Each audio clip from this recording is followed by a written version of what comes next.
Hi friends, welcome back to the Roopa designs. Friends, ಇವತ್ತು piping ಮಾಡೋದನ್ನು ತೋರಿಸ್ಕೊಡ್ತಾ ಇದ್ದೀನಿ. ಬೋಟ್ ನೆಕ್ಕು, ಸ್ಕ್ವಯರ್ ಮತ್ತು ರೌಂಡು ಈ ಮೂರು ಥರದಕ್ಕೆ ಯಾವ ರೀತಿ ನಾವು ಪೈಪಿಂಗ್ ಮಾಡೋದು ಅಂತ ತೋರಿಸ್ಕೊಡ್ತಾ ಇದ್ದೀನಿ. ತುಂಬ ಸುಲಭವಾಗಿ ಹೇಳ್ಕೊಡ್ತಾ ಇದ್ದೀನಿ. ಈ ರೀತಿ ನಾನು ಬೋಟ್ ನೆಕ್ನ ಮಾರ್ಕ್ ಹಾಕ್ಕೊಂಡಿದ್ದೀನಿ. ಈಗ ಸ್ಟಿಚ್ ಮಾಡ್ಕೊಳ್ಳೋಣ. ಮಾರ್ಕು ಯಾವ ರೀತಿ ಇದೆ ಅದೇ ರೀತಿ ಫಸ್ಟು ಸ್ಟಿಚ್ ಮಾಡ್ಕೊಳ್ಬೇಕು. ಕೊನೆ ತನಕ ನೋಡಿ. ನಿಮಗೆ ಬಟ್ಟೆ ಯಾವ ರೀತಿ ಕಟ್ ಮಾಡಬೇಕು, ಕ್ರಾಸ್ ಬಟ್ಟೆ ಅಂತಂದೇಳ್ಬಿಟ್ಟು ತೋರಿಸ್ಕೊಡ್ತೀನಿ. ಪೈಪಿಂಗ್ ಬಟ್ಟೆ ಯಾವ ರೀತಿ ಕಟ್ ಮಾಡಬೇಕು ಅಂತಂದೇಳ್ಬಿಟ್ಟು ನೋಡಿ. ನಾನಿಲ್ಲಿ ಸ್ಟಿಚ್ ಮಾಡಿದ್ದೀನಲ್ಲ, ಅದ್ರ ಪಕ್ಕದಲ್ಲೇ ನಾನು ಕಟ್ ಮಾಡ್ಕೊಳ್ತಾ ಇದ್ದೀನಿ. ಎಕ್ಸ್ಟ್ರಾ ಮಾರ್ಜಿನ್ ಬಿಡೋದೇನು ಬೇಡ. ಪೈಪಿಂಗ್ ಮಾಡೋದ್ರಿಂದ ಹೊಲಿಗೆ ಹತ್ರನೇ ಕ್ಲೀನಾಗಿ ಕಟ್ ಮಾಡ್ಕೊಳ್ಬೇಕು. ಇದು ಬೋಟ್ ನೆಕ್. ಇದು ಬೋಟ್ ನೆಕ್ಗೆ ಯಾವ ರೀತಿ ಪೈಪಿಂಗ್ ಮಾಡೋದು ಅಂತ ಕೇಳಿದರು ಒಬ್ಬರು. ಸೊ ಹಾಗಾಗಿ ಅವರಿಗೋಸ್ಕರ ಇದು ತೋರಿಸ್ಕೊಡ್ತಾ ಇದ್ದೀನಿ. ಈ ರೀತಿ ನಾನು ಕ್ರಾಸ್ ಪಟ್ಟಿನ ಕ್ಲೀನಾಗಿ ಜೋಡಿಸಿಟ್ಕೊಂಡಿದ್ದೀನಿ. ಇದೊಂದು ಮೆಥಡಲ್ಲಿ ನಾನು ತೋರಿಸ್ತಾ ಇದ್ದೀನಿ. ಈ ಥರ ಫೋಲ್ಡ್ ಮಾಡಿಕೊಂಡು ಕರೆಕ್ಟಾಗಿ ನಾವೇನು ಸ್ಟಿಚ್ ಮಾಡಿರ್ತೀವಲ್ಲ ಅಲ್ಲಿಗೇ ಇಟ್ಕೊಂಡು ಸ್ಟಿಚ್ ಮಾಡ್ಕೊಳ್ಬೇಕು. ಸ್ವಲ್ಪ 1/4 ಇಂಚಿಗಿಂತ ಕಡಿಮೆ ಬಟ್ಟೆ ಉಳಿಸ್ಬಿಟ್ಟು ನಾವು ಸ್ಟಿಚ್ ಮಾಡ್ತಾ ಹೋಗಬೇಕು. ಜಾಸ್ತಿ ಬಟ್ಟೆ ಬಿಟ್ಟು ಸ್ಟಿಚ್ ಮಾಡಬಾರ್ದು. ದೊಡ್ಡದಾಗಿ ಪೈಪಿಂಗ್ ಬರುತ್ತೆ. ಸಣ್ಣದಾಗಿ ಬರಬೇಕು ಅಂದರೆ ಸ್ವಲ್ಪ ಬಟ್ಟೆ ಬಿಟ್ಕೊಂಡು ನಾವು ಸ್ಟಿಚ್ ಮಾಡ್ಕೊಳ್ಬೇಕು. ಈ ಫುಟ್ಟಿಂದು 2 ಕಾಣಿಸ್ತಾ ಇದೆಯಲ್ಲ ಕಡ್ಡಿ, ಅದರಲ್ಲಿ ಒಂದು ಭಾಗದಷ್ಟು ಜಾಗ ಬಿಟ್ಟು ನಾವು ಸ್ಟಿಚ್ ಮಾಡಿಕೊಂಡ್ರೆ ಚೆನ್ನಾಗಿ ರೌಂಡಾಗಿ ಬರುತ್ತೆ. ಈ ರೀತಿ ನಾವು ಸ್ಟಿಚ್ ಮಾಡ್ಕೊಳ್ಬೇಕು. ಜಾಸ್ತಿ ಟೈಟಾಗಿ ಜಗ್ಗಿ ನಾವು ಸ್ಟಿಚ್ ಮಾಡ್ಕೊಳ್ಬಾರ್ದು. ಹಾಗೆ ಜಸ್ಟ್ ಬಟ್ಟೆ ಕೊಡ್ತಾ ಹೋಗಬೇಕಷ್ಟೇ. ಈಗ ನೆಕ್ಸ್ಟ್ ಇದನ್ನು ಕಟ್ ಮಾಡೋಣ. ಇದನ್ನು ಒಂದೊಂದು ಕಚ್ ಹಾಕ್ಕೊಳ್ಳಿ. ಚೆನ್ನಾಗಿ ತಿರುಗ್ಕೊಳ್ಳುತ್ತೆ. ಇದು ಪೈಪಿಂಗ್ ಮಾಡಿದಾಗ ಯಾವುದೇ ರೀತಿ ಸುಕ್ಕು ಬರಲ್ಲ. ಪೈಪಿಂಗ್ ಮಾಡೋದು ಸಹ ತುಂಬಾ ಸುಲಭ. ಮತ್ತು ಇದರಲ್ಲಿ ಒಂದು ಟ್ರಿಕ್ಸ್ ಇದೆ, ಹೇಳ್ತೀನಿ ಯಾವ ರೀತಿ ಅಂತ ಹೇಳ್ಬಿಟ್ಟು. ಈ ಥರ ಫೋಲ್ಡ್ ಮಾಡ್ಕೊಳ್ತೀವಲ್ಲ, ಈ ಥರ ನಮಗೆ ಎಷ್ಟು ದೊಡ್ಡದು ಬೇಕು ನೋಡಿಕೊಂಡು ಫಸ್ಟೇ ಡಿಸೈಡ್ ಮಾಡಿಕೊಂಡು ಸ್ಟಿಚ್ ಮಾಡ್ಕೊಳ್ಬೇಕು. ಕೆಲವರು ತುಂಬ ದೊಡ್ಡದಾಗಿ ಬೇಕು ಅಂತ ಕೇಳ್ತಾರೆ, ಕೆಲವರು ತುಂಬ ಚಿಕ್ಕದಾಗಿ ರೌಂಡ್ ಬೇಕು ಪೈಪಿಂಗು ಅಂತ ಕೇಳ್ತಾರೆ. ನೋಡಿಕೊಂಡು ಸ್ಟಿಚ್ ಮಾಡ್ಕೊಳ್ಬೇಕು. ಈ ಥರ ನಾವು ಬಟ್ಟೆನ ಎಳೆದಿಟ್ಕೊಳ್ಬೇಕು. ಹತ್ರದಿಂದ ತೋರಿಸ್ತಾ ಇದ್ದೀನಿ ನೋಡಿ. ಈ ಥರ ನಾವು ಬೆರಳಲ್ಲಿ ಈ ಥರ ಒಳಗೆ ಕಳಿಸ್ಬೇಕು. ಈ ಥರ ರೌಂಡ್ ಶೇಪು ಬಂದಿದೆಯಲ್ಲ ಅಂತ ನೋಡಿಕೊಂಡು ಪಕ್ಕದಲ್ಲೇ ಸ್ಟಿಚ್ ಮಾಡ್ಕೊಳ್ಬೇಕು. ಇಲ್ಲಿ ಕೂಳೆ ಇದೆಯಲ್ಲ, ಈಗ ಫೋಲ್ಡ್ ಮಾಡಿದಾಗ ಆ ಕೂಳೆ ಈ ಬಟ್ಟೆ ಒಳಗಡೆ ಹೋಗಬೇಕು. ಆವಾಗ ಅಲ್ಲಿ ರೌಂಡಾಗಿ ಬರುತ್ತೆ. ಈ ಥರ ಇಟ್ಕೊಂಡು ನಾವು ಈ ಥರ ಫೋಲ್ಡ್ ಮಾಡಿದಾಗ ಆ ಕೂಳೆ ಇದ್ರೊಳಗೆ ಬರಬೇಕು. ಆ ಥರ ನಾವು ಫೋಲ್ಡ್ ಮಾಡ್ಕೊಳ್ಬೇಕು.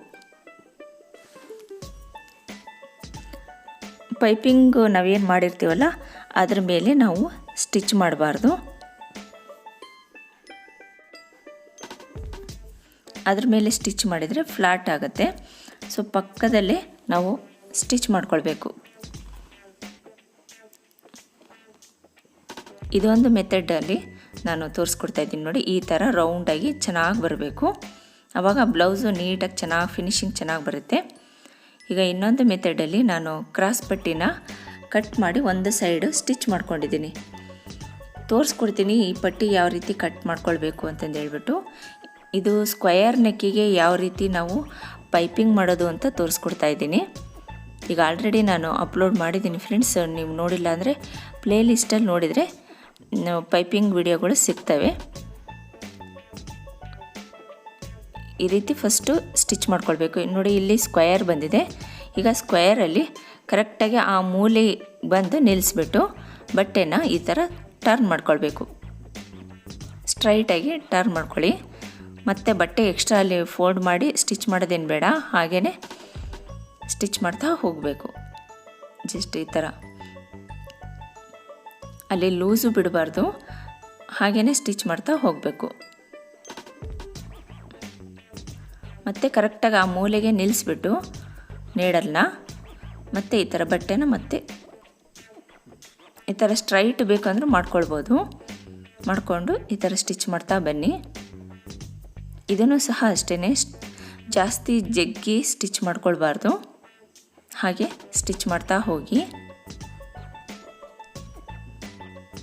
ಇದರಲ್ಲಿ ಇನ್ನೊಂದು ಮೆಥಡ್ ಇದೆ, ಸ್ಕ್ವೇರ್ ಟೈಪಿಗೆ ಯಾವ ರೀತಿ ನಾವು ಪೈಪಿಂಗ್ ಮಾಡ್ಬೋದು ಅಂತಂದೇಳ್ಬಿಟ್ಟು ನೆಕ್ಸ್ಟು ಯಾವಾಗಾದರೂ ಮುಂದಿನ ವೀಡಿಯೋಗಳಲ್ಲಿ ತೋರಿಸ್ಕೊಡ್ತೀನಿ. ತುಂಬ ಈಸಿಯಾಗಿ ನಾವು ಸ್ಟಿಚ್ ಮಾಡ್ಕೊಳ್ಬೋದು, ಅದನ್ನು ಸಹ ಪೈಪಿಂಗ್ ಥರ ಈ ಥರ ಫೋಲ್ಡ್ ಮಾಡ್ಕೊಳ್ಬೇಕು. ಸೇಮ್ ಅದೇ ಮೆಥಡಲ್ಲಿ ಫೋಲ್ಡ್ ಮಾಡ್ಕೊಳ್ಳಿ.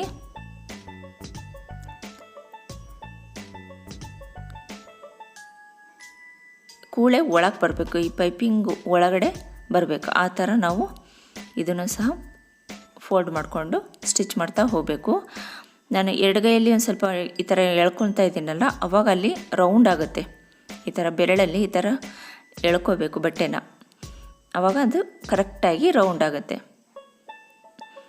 ಬಲಗೈಯಲ್ಲಿ ಟೈಟಾಗಿ ಇಟ್ಕೊಳ್ಬೇಕು ಸ್ಟ್ರೈಟಾಗಿ, ಎಡಗೈಯಲ್ಲಿ ಸ್ವಲ್ಪ ಬಟ್ಟೆನ ಈ ಥರ ಫ್ಲ್ಯಾಟ್ ಮಾಡಿಕೊಂಡ್ರೆ ಅದಲ್ಲಿ ಎಷ್ಟು ರೌಂಡ್ ಬೇಕೋ ಅಷ್ಟು ನಿಮಗೆ ಕಾಣಿಸುತ್ತಲ್ಲ, ಅವಾಗ ಸ್ಟಿಚ್ ಮಾಡ್ತಾ ಬರಬೇಕು. ಇಲ್ಲಿ ಈಗ ಸ್ಕ್ವೇರ್ ಬಂದಿದೆ, ಈ ಸ್ಕ್ವೇರ್ ಹತ್ರ ಬಂದ ತಕ್ಷಣ ನಾವು ಈ ನೀಡಲ್ನ ನಿಲ್ಲಿಸ್ಕೊಳ್ಬೇಕು.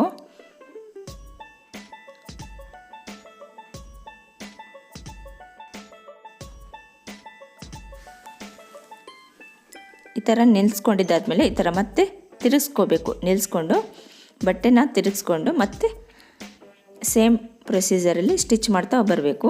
ಅದು ಕರೆಕ್ಟಾಗಿ ಸ್ಕ್ವೇರು ಬರುತ್ತೆ ಪೈಪಿಂಗು. ಮತ್ತು ನೆಕ್ಸ್ಟು ಮತ್ತೆ ಈ ಸ್ಕ್ವೇರಿಂದು ಮೂಲೆಗೆ ಬರುತ್ತಲ್ಲ, ಅಲ್ಲಿವರೆಗೂ ಸ್ಟಿಚ್ ಮಾಡಿಕೊಂಡು ಮತ್ತೆ ಆ ನೀಡಲ್ನ ಆ ಮೂಲೆಗೆ ಕರೆಕ್ಟಾಗಿ ನಿಲ್ಲಿಸ್ಕೋಬೇಕು.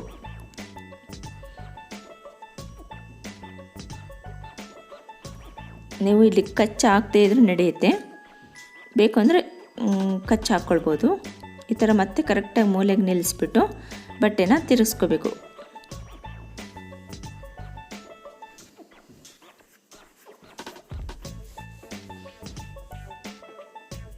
ಫ್ರೆಂಡ್ಸ್, ನೀವಿನ್ನೂ ನಮ್ಮ ಚಾನಲ್ಗೆ ಹೊಸಬರಾಗಿದ್ದರೆ ಸಬ್ಸ್ಕ್ರೈಬ್ ಆಗಿಲ್ಲ ಅಂದರೆ ಈಗಲೇ ಸಬ್ಸ್ಕ್ರೈಬ್ ಮಾಡ್ಕೊಳ್ಳಿ. ಹಾಗೆ ನಿಮ್ಮ ಫ್ರೆಂಡ್ಸಿಗೆ ಎಲ್ಲರಿಗೂ ಶೇರ್ ಮಾಡಿ. ಹೀಗೆ ಹೊಸ ಹೊಸ ಮೆಥಡ್ಗಳನ್ನ ಈಸಿಯಾಗಿ ತೋರಿಸ್ಕೊಡ್ತೀನಿ. ನಾನು ಬ್ಲೌಸು ಡಿಸೈನ್ಸು ಮತ್ತು ಕಟ್ಟಿಂಗ್ಸು ಸಹ ಹಾಕಿದ್ದೀನಿ, ಪ್ಲೇಲಿಸ್ಟಲ್ಲಿ ನೋಡಿ ಗೊತ್ತಾಗುತ್ತೆ. ಈ ಥರ ಪೈಪಿಂಗ್ ಮಾಡ್ಕೊಳ್ಳೋದ್ರಿಂದ ಬೇಗನೆ ಆಗುತ್ತೆ ನೋಡಿ. ಈ ಥರ ಆಗಬೇಕು, ಇದು ನೀಟಾಗಿ ಫಿನಿಶಿಂಗ್ ಬರುತ್ತೆ. ಈಗ ನೆಕ್ಸ್ಟು ಇದಕ್ಕೆ ನಾನು ಪೈಪಿಂಗ್ ಮಾಡೋದಕ್ಕೆ ಕ್ರಾಸ್ ಪಟ್ಟಿನ ಯಾವ ರೀತಿ ಕಟ್ ಮಾಡೋದು ಅಂತ ತೋರಿಸ್ಕೊಡ್ತೀನಿ. ಇದಕ್ಕೆ ನಾನು ಈಗ ಪೈಪಿಂಗ್ ಹಚ್ಚೋದಕ್ಕೆ ತೋರಿಸ್ತೀನಿ, ಇದಕ್ಕೆ ಪಟ್ಟಿನ ಕಟ್ ಮಾಡೋದನ್ನು ತೋರಿಸ್ಕೊಡ್ತೀನಿ. ಈಗ ಈ ಥರ ಸ್ಟ್ರೈಟಾಗಿರಬಾರ್ದು, ಈ ಥರ ಕ್ರಾಸಾಗಿ ನೋಡಿ, ಈ ಥರ ಎಕ್ಸ್ಪೆಂಡ್ ಆಗಬೇಕು. ಈ ಕ್ರಾಸಾಗಿ ಎಕ್ಸ್ಪೆಂಡ್ ಆಗೋ ಕಡೆಗೆ ನಾವು ಈ ಥರ ಸ್ಕೇಲ್ ಇಟ್ಕೊಂಡು ಮಾರ್ಕ್ ಹಾಕ್ಕೊಳ್ಳಿ. ಕ್ರಾಸಾಗಿ ಇಟ್ಕೊಂಡು ಈ ಸ್ಕೇಲ್ ಎಷ್ಟಿದೆ ಅಗಲ ಅಷ್ಟೇ ಅಗಲ ಸಾಕಾಗುತ್ತೆ. ನೀವು ಬಿಗಿನರ್ಸ್ ಆದರೆ ಇನ್ನೂ ಸ್ವಲ್ಪ ಜಾಸ್ತಿ ತೊಗೊಳ್ಳಿ. ಇಲ್ಲಪ್ಪ ಸ್ಟಿಚ್ ಮಾಡೋದಕ್ಕೆ ಬರುತ್ತೆ ಅನ್ನೋದಾದರೆ ಇಷ್ಟು ಸಾಕಾಗುತ್ತೆ. 1 ಇಂಚಿನಷ್ಟು ಪಟ್ಟಿನ ನೀವು ತೊಗೊಂಡು ಬೇಕಾದರೆ ಮಾಡ್ಕೊಳ್ಬೋದು. ಇದು ಬ್ಲೌಸಿಗೆ ಇಷ್ಟು ಸಾಕಾಗುತ್ತೆ ಅಂತ ಅಂದ್ಕೊಂಡು ಇಷ್ಟು ಕಟ್ ಮಾಡ್ಕೊಳ್ತಾ ಇದ್ದೀನಿ. ಇದೇ ಥರ ಇನ್ನು ಎಷ್ಟು ಬೇಕಾಗುತ್ತೆ ನೋಡಿಕೊಂಡು ಅಷ್ಟು ನೋಡಿ. ಇದು 1 ಇಂಚ್ ಕರೆಕ್ಟಾಗಿದೆ. ನೀವಿನ್ನೂ ಸ್ವಲ್ಪ ಜಾಸ್ತಿ ತೊಗೊಂಡು ಸ್ಟಿಚ್ ಮಾಡ್ಕೊಳ್ಬೋದು. ಈಗ ಫಸ್ಟ್ ಇದನ್ನು ಈ ಥರ ಕ್ರಾಸ್ ಪಟ್ಟಿ ಇರುತ್ತಲ್ಲ, ಇದನ್ನು ಇಷ್ಟು ಸಾಕಾಗುತ್ತೆ ಫೋಲ್ಡ್ ಮಾಡಿಕೊಂಡು ಸ್ಟಿಚ್ ಮಾಡ್ಕೊಳ್ಳಿ. ಫಸ್ಟು ಒಂದೇ ಸೈಡು ಒಂದು ಕಡೆ ಮಾತ್ರ ಸ್ಟಿಚ್ ಮಾಡ್ಕೊಳ್ಬೇಕು. ಈ ಥರ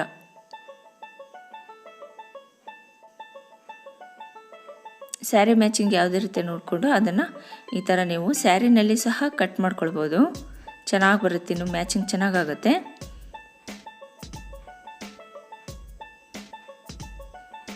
ಈ ಥರ ಕಟ್ ಮಾಡಿಕೊಂಡು ನೋಡಿ, ಇಷ್ಟು ಎಡ್ಜಿಗೆ ನಾವು ಸ್ಟಿಚ್ ಮಾಡ್ಕೊಳ್ಬೇಕು.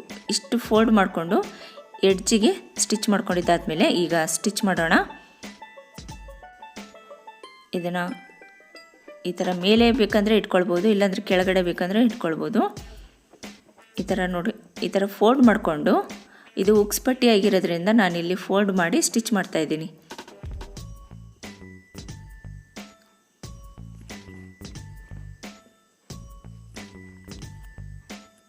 ಸೇಮ್ ಪ್ರೊಸೀಜರಲ್ಲಿ ಸ್ವಲ್ಪನೇ ಜಾಗ ಬಿಟ್ಟು ನಾವು ಸ್ಟಿಚ್ ಮಾಡ್ತಾ ಬರಬೇಕು. ನೆಕ್ಸ್ಟು ಡಿಸೈನ್ಗಳಿಗಾದರೆ ಯಾವ ರೀತಿ ನಾವು ಪೈಪಿಂಗ್ ಮಾಡೋದು ಅಂತಲೂ ಸಹ ತೋರಿಸ್ಕೊಡ್ತೀನಿ ನೋಡಿ. ರೌಂಡ್ ಆಗಿರೋದ್ರಿಂದ ಒಂದೊಂದು ಕಚ್ಚು ಹಾಕಿದರೆ ಚೆನ್ನಾಗಿ ತಿರುಗೊಳುತ್ತೆ. ಈ ಥರ ಸಣ್ಣದಾಗಿ ಫೋಲ್ಡ್ ಮಾಡ್ಕೊಳ್ಬೇಕು. ಸಾಧ್ಯವಾದಷ್ಟು ಸಣ್ಣದಾಗಿ ಫೋಲ್ಡ್ ಮಾಡ್ಕೊಳ್ಳಿ. ಈ ಥರ ಕೂಳೆನ ಈ ಥರ ಇಟ್ಕೊಳ್ಳಿ. ಈ ಥರ ಇಟ್ಕೊಂಡು ಇದನ್ನು ಫೋಲ್ಡ್ ಮಾಡ್ಕೊಳ್ಬೇಕು. ಬಿಗಿನರ್ಸ್ ಆದರೆ ನೀವು ಪರವಾಗಿಲ್ಲ, ಪ್ರಾಕ್ಟೀಸ್ ಮಾಡ್ಕೊಳ್ಳಿ. ದಪ್ಪ ಬಂದರೂ ಪರವಾಗಿಲ್ಲ. ಸ್ಟಿಚ್ ಮಾಡ್ತಾ ಮಾಡ್ತಾ ಅದು ನಿಮಗೆ ಗೊತ್ತಾಗುತ್ತೆ, ಎಷ್ಟು ಸಣ್ಣಕ್ಕೆ ಬೇಕಾಗುತ್ತೆ ಅಂತ ನಿಮಗೆ ಗೊತ್ತಾಗುತ್ತೆ. ಈ ಥರ ಸ್ಟಿಚ್ ಮಾಡ್ಕೊಳ್ಳಿ ನೋಡಿ. ಈ ಥರ ಪೈಪಿಂಗ್ ರೌಂಡ್ ಶೇಪಿಗೆ ಯಾವ ರೀತಿ ಮಾಡೋದು ಅಂತ ತೋರಿಸ್ಕೊಟ್ಟಿದ್ದೀನಿ. ಈಗ ಡಿಸೈನ್ಗಳಿಗಾದರೆ ಈ ಥರ ನಾವು ಸೇಮ್ ಪ್ರೊಸೀಜರಲ್ಲಿ ನಾನು ಕೆಳಗಡೆ ಇಟ್ಕೊಂಡಿದ್ದೀನಿ. ಈ ಥರ ಸ್ಟಿಚ್ ಮಾಡುವಾಗ ಕೆಳಭಾಗದಲ್ಲಿ ಪೈಪಿಂಗ್ ಬಟ್ಟೆನ ಇಟ್ಕೊಂಡು ಸ್ಟಿಚ್ ಮಾಡ್ತಾ ಬರ್ಬೋದು. ಜಸ್ಟ್ ತುದಿಗೆ ನಾನು ಸ್ಟಿಚ್ ಮಾಡ್ತಾಯಿದ್ದೀನಿ. ಪೈಪಿಂಗ್ ಬಟ್ಟೆನ ಜಾಸ್ತಿ ಬಿಡ್ತಾಯಿದ್ದೀನಿ. ಮೇನ್ ಬಟ್ಟೆನ ಸ್ವಲ್ಪ ತಗೊಂಡು ಸ್ಟಿಚ್ ಮಾಡ್ಕೊಳ್ತಾ ಇದ್ದೀನಿ.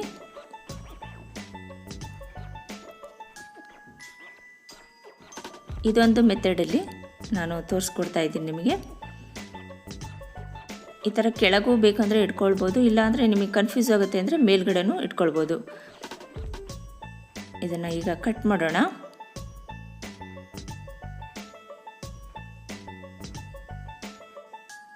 ಈಗ ನೆಕ್ಸ್ಟು ಈ ಥರ ಫೋಲ್ಡ್ ಮಾಡ್ಕೊಳ್ಳಿ. ನೀವು ಕಚ್ಚಬೇಕಂದ್ರೆ ಹಾಕ್ಕೊಳ್ಬೋದು. ಈ ಥರ ಸ್ಟಿಚ್ ಮಾಡ್ತಾ ಬಂದರೆ ಅದು ನೀಟಾಗಿ ನಮಗೆ ರೌಂಡ್ ಶೇಪು ಬರುತ್ತೆ. ಅದು ಪೈಪಿಂಗು ಸ್ವಲ್ಪ ನಿಧಾನವಾಗಿ ಸ್ಟಿಚ್ ಮಾಡ್ಕೊಳ್ಳಿ, ಇನ್ನೂ ಚೆನ್ನಾಗಿ ಬರುತ್ತೆ.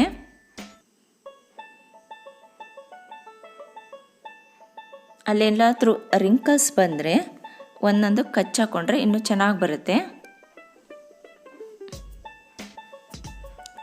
ಫ್ರೆಂಡ್ಸ್, ನಿಮಗೆ ಇಷ್ಟ ಆಗಿದೆ ಅಂತ ಅಂದ್ಕೊಂಡಿದ್ದೀನಿ. ಒಂದು ಲೈಕ್ ಮಾಡಿ, ಹಾಗೆ ಕಮೆಂಟ್ಸ್ ಮಾಡಿ. ಸಬ್ಸ್ಕ್ರೈಬ್ ಆಗಿಲ್ಲ ಅಂದರೆ ಈಗಲೇ ಸಬ್ಸ್ಕ್ರೈಬ್ ಮಾಡಿಕೊಂಡು ಕಮೆಂಟ್ಸ್ ಮಾಡಿ ನಿಮ್ಮ ಫ್ರೆಂಡ್ಸಿಗೆಲ್ಲರಿಗೂ ಶೇರ್ ಮಾಡಿ. Thank you for watching friends.